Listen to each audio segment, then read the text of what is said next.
Hey guys, welcome to code Pathshala. आज हम leet code का एक नया प्रॉब्लम सॉल्व करेंगे और ये प्रॉब्लम पुराने प्रॉब्लम से ऑलमोस्ट रिलेटेड है। हाँ, लेकिन थोड़ा सा ट्विक किया गया है इस प्रॉब्लम में। पहले भी, इससे पहले जो हम पुराने प्रॉब्लम को सॉल्व किया तो उसमें भी remove duplicate element from the sorted array था। ये भी remove duplicate element from the sorted array है, लेकिन थोड़ा सा ट्विक है, उसको हम समझेंगे। तो प्रॉब्लम को स्टार्ट करने से पहले आपसे रिक्वेस्ट है कि अगर आपने अभी तक चैनल को सब्सक्राइब नहीं किया है तो प्लीज सब्सक्राइब द चैनल। अगर आपको वीडियो अंत में अच्छा लगता है तो प्लीज वीडियो को लाइक एंड शेयर करना भूलना मत। तो चलो शुरू करते हैं।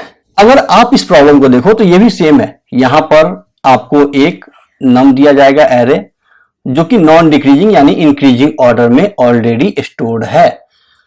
अब इसमें से डुप्लीकेट एलिमेंट को आपको निकालना है, लेकिन एक ट्रिक है। ट्रिक क्या है कि आपको उसी डुप्लीकेट एलिमेंट को हटाना है जो दो से ज्यादा बार अवेलेबल है। एक या दो बार अगर अवेलेबल है तो उसको नहीं हटाना। तो अगर हम यहां पर एग्जांपल देखें तो 1 1 1 2 2 एंड 3।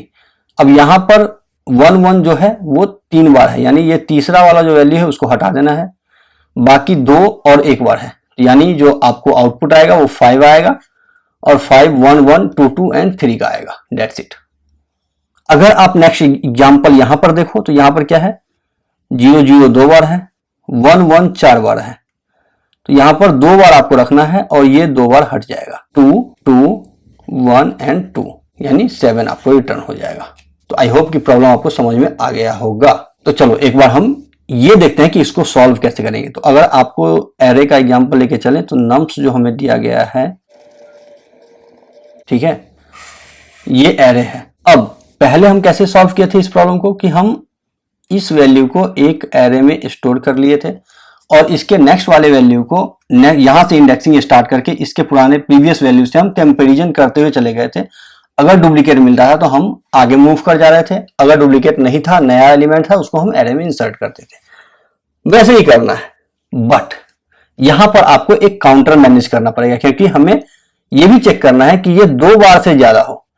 2 बार तक नहीं करना, यानी 0 और 0 डुप्लीकेट है, लेकिन ये रहेगा क्योंकि इसका काउंट जो है वो 2 है। 2 से ज्यादा होगा तब हटाना है। अब इसमें पहला वैल्यू जो है इसको हम यहां इंसर्ट कर दिए, तो इंडेक्स आपका 0 से स्टार्ट होगा, यानी यहां पर इंसर्ट कर दिया इसने 0 पर और इंडेक्स प्लस प्लस होता चला जाएगा, यानी 0 से 1 हो गया अभी। और लूप जो आपका पॉइंटर स्टार्ट होगा आई का, वो 1 से स्टार्ट होगा और आई आपका 1 है। अब यहां से आपने कंपैरिजन स्टार्ट किया। अगर ये बराबर नहीं है तो जैसे मैंने बताया कि ये नया वैल्यू है तो ऑलरेडी इंसर्ट करके आप इंडेक्स बढ़ा दोगे। अगर ये बराबर है तो फिर वहां पर एक काउंटर आप मैनेज करोगे। अब आप सोचोगे काउंटर का काम क्या है, तो आपको हर एक बार में, हर एक इंडेक्स पर आपको ये कंपेरिजन करना है कि ये अगर बराबर है तो फिर आपको चेक करना है कि क्या काउंटर ग्रेटर देन 2 है। अगर लेस देन इक्वल टू 2 है, इट मीन्स कि आपको उस वैल्यू को ऑलरेडी आउटपुट एरे में रखना है। अगर नहीं, इट मीन्स 2 से बड़ा है अगर काउंटर, तो आपको डिलीट करना है उस वैल्यू को। That's it. और जितनी बार आपको नया वैल्यू मिलेगा आप क्या करोगे, काउंटर को री इनिशियलाइज कर दोगे। इस काउंटर को री इनिशियलाइज करोगे 1 से। तो अब हम देखते हैं कि ये प्रॉब्लम कैसे सॉल्व होगा। इस एग्जांपल पर हम देखते हैं कि यहां पर हमारा आई हो गया 1। अब 1 जो है 1th एलिमेंट पर जो वैल्यू वो 0th एलिमेंट से कंपैरिजन करेंगे। यस, ये बराबर है। अगर ये बराबर है तो क्या काउंटर जो है वो 2 के ज्यादा है? नहीं, ये 2 से कम है।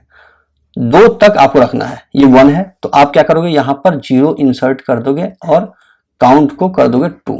जैसे ही आपने काउंट को 2 किया, अब आई हो गया आपका 2, यानी यहां पर आ गया पॉइंटर। अब ये चेक करेगा क्या ये इसके प्रीवियस वैल्यू के बराबर है, तो नहीं, ये बराबर नहीं है। अगर बराबर नहीं है तो आपने क्या करना है, इसको यहां इंसर्ट करना है और काउंटर को री इनिशियलाइज करना है, यानी 1, और इंडेक्स को इंक्रीमेंट कर देना है, यानी अब इंडेक्स हो गया आपका 3। यानी अब जो एलिमेंट इंडेक्स पर आएगा वो 3rd पोजीशन पर आएगा। अभी 0 1 और 2 पर ऑलरेडी एलिमेंट है। फिर यहां पर आएगा आई प्लस प्लस।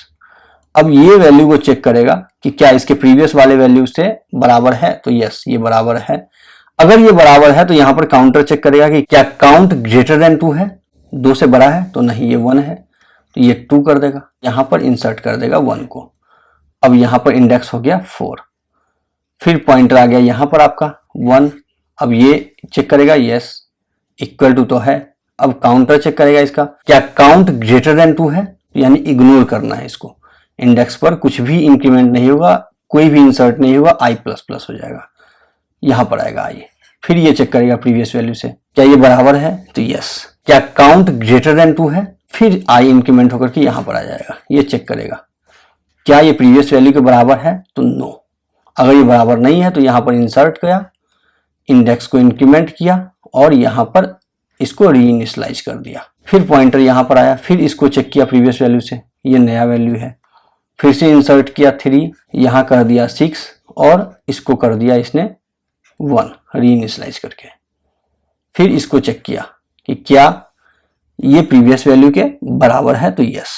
अगर बराबर है तो ये काउंटर चेक करेगा, क्या काउंट जो है वो लेस देन इक्वल टू 2 है तो यस ये लेस देन है। काउंटर इंक्रीमेंट किया, यहां पर इंसर्ट किया 3 को और इंडेक्स को इंक्रीमेंट किया और ये जो लास्ट इंडेक्स है ये 7 को रिटर्न कर देगा और ये जो एरे है ये एरे आपको आउटपुट एरे हो जाएगा। बहुत ही इजी है, आपको इसमें एक काउंटर मैनेज करना है। फिर से रिकैप कर लेते हैं, कुछ नहीं करना, पुराने जो प्रॉब्लम आपने सॉल्व किया था सेम तरीका से यहाँ पर एक काउंटर मैनेज करना है कि अगर ये काउंट जो डुप्लीकेट एलिमेंट है उसका काउंट 2 से ज्यादा अगर है तब आपको i को इंक्रीमेंट करना है और नया एरे जो आप बना रहे हो, नया एरे नहीं मतलब पुराने एरे में जो आप इंसर्ट कर रहे हो उसमें इंसर्ट नहीं करना है, सीधा i को इंक्रीमेंट करना है, अदरवाइज इंसर्ट करना है।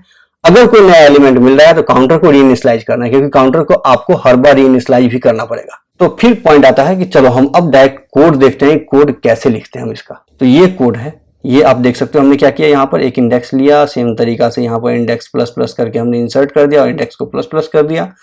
यहां पर हम काउंटर मैनेज कर रहे हैं क्योंकि एक वैल्यू ऑलरेडी हमने इंसर्ट कर दिया तो काउंट इक्वल टू 1 हो गया। अब 1 से स्टार्ट किया हमने और यहां चेक किया कि अगर पुराना वैल्यू जो हमारा ith एलिमेंट पर है उससे प्रीवियस वैल्यू अगर दोनों मैच नहीं कर रहा है, इट मीन्स कि ये नया वैल्यू है। अगर नया वैल्यू है तो कुछ नहीं करना, आपको इंसर्ट करना है और काउंट को रीइनिशियलाइज कर देना है क्योंकि ये नया वैल्यू है।